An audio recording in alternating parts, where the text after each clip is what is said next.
संसार में शिव जी, जिसे हम भोले शंकर कहते हैं, कैलाशपति भोले शंकर, शिव जी का पूजा एक ऐसा पूजा है, यह जगत में कौन नहीं जानता है। इनकी उपासना से, पूजा विधि से अमर होने की वरदान भी प्राप्त हो जाता है। तभी तो इनकी भक्ति करके रावण जैसे अहंकारी अमर का वरदान प्राप्त किए थे। संसार के महान तपस्वी वेद ऋषि मुनियों ने शिव जी से मनचाहे वरदान पाने के लिए इनकी पूजा विधि तपस्या से लीन हो जाते हैं।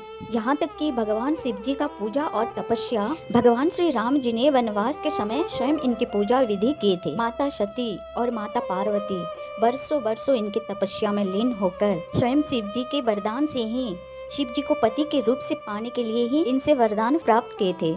है तो हमारे भोलेनाथ बड़े दयालु, कोमल हृदय वाले, इसलिए सब जानते हैं कि इनकी पूजा से बहुत जल्दी वरदान प्राप्त होती है। कंवारी लड़की, कंवारी कन्या शिव जी की हर स्थिति, हर पूजा विधि को बेसब्री से इंतजार करती रहती है कि कब आए वो समय जो हम शिव जी की पूजा करें, उनकी पूजा में मग्न हो जाए, लीन हो जाए और मनचाहे वरदान प्राप्त करें।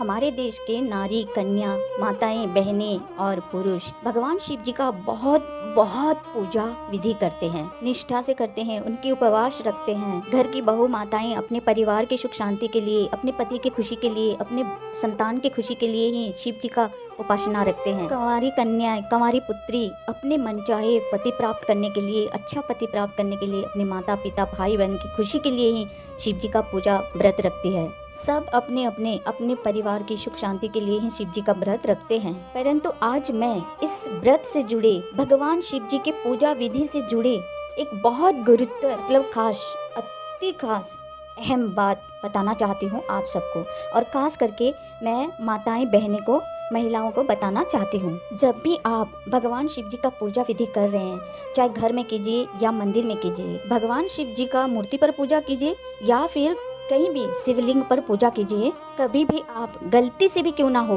दोनों हाथों से एक साथ शिवलिंग को कभी भी मत पकड़िए, कभी भी दोनों हाथों से एक साथ ऐसे पकड़ के मत रखिए। अगर माताएं, बहनें भगवान शिव जी को छूकर आशीर्वाद प्राप्त करना चाहते हैं, तो जैसे हम शिव जी के ऊपर जल चढ़ाते हैं, एक हाथ को दूसरे हाथ पर ऐसे टच करके और जल को ऐसे डालते हैं, उसी तरह अब भगवान को छुइए। दोनों हाथों से ना उनके पाँव छुइए और ना ही शिवलिंग पर अपने दोनों हाथों को रखकर माथा टेकिए। भगवान शिवलिंग को दोनों हाथों से टच करना, दोनों हाथों से उन्हें पकड़ के रखना, माथा टेकना, ये हम माँ, बहन, बेटियों के लिए बहुत बड़ा पाप है, अपराध है, अच्छा नहीं है ये। ऐसे करने वालों को देवी माता पार्वती जी ने नाराज होकर कभी भी उसे सुख, शांति, समृद्धि नहीं देती है वरदान, क्योंकि भोले शंकर प्रभु एक पत्नी व्रता है। इसलिए हम सबको भोले शंकर की पूजा बहुत अलग निष्ठा से करना चाहिए। भले ही हमारे भोलेनाथ अपने भक्तों को कुछ करे या ना करे, परंतु हमारे देवी माता पार्वती जी ने ऐसे भक्तों पर कभी संतुष्ट नहीं रहते हैं। अब दूसरी बात,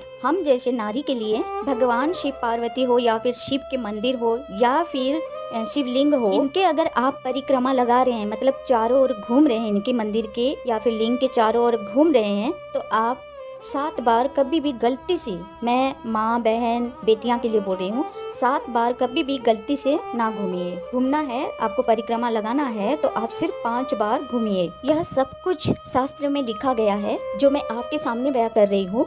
7 बार सिर्फ पति पत्नी ही परिक्रमा लगाते हैं, अग्नि के 7 फेरे जो लेते हैं उसे।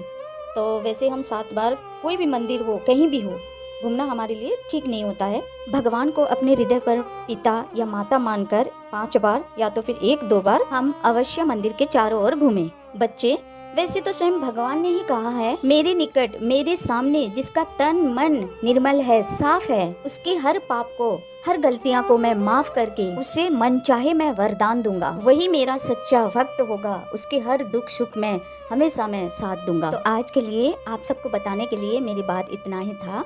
मेरी बच्चे, मेरी माताएं, मेरी बहनें, मेरी बेटियां, अंत में मुझे ये कहना है कि जो भी हो, भगवान है तो हमारे माता पिता, और कौन माता पिता अपने संतान को, चाहे जानबूझ के हो या अनजाने में गलती हो, माफ नहीं करते हैं। सारे माता पिता अपने संतान को माफ करते हैं। बस आज के लिए इतना है मेरे बच्चे। आप सबको अगर अच्छा लगा तो हमारी वीडियो को लाइक एंड सब्सक्राइब अवश्य कर दीजिएगा। इस बार मुझे वीडियो अपलोड करने में बहुत लेट हुआ, बहुत दिन के बाद मैं वीडियो अपलोड कर रही हूँ क्योंकि मुझे बहुत तेज खांसी हो रहा था और वॉइस तो डबिंग करना होता है ना। तो चलिए आप सब अपना ख्याल रखिएगा। जय माँ तेरी चरण में। राधे राधे, हरे कृष्ण मेरी बच्चे। राधे कृष्णा। स्वस्थ रहिए, मस्त रहिए और खुश रहिए।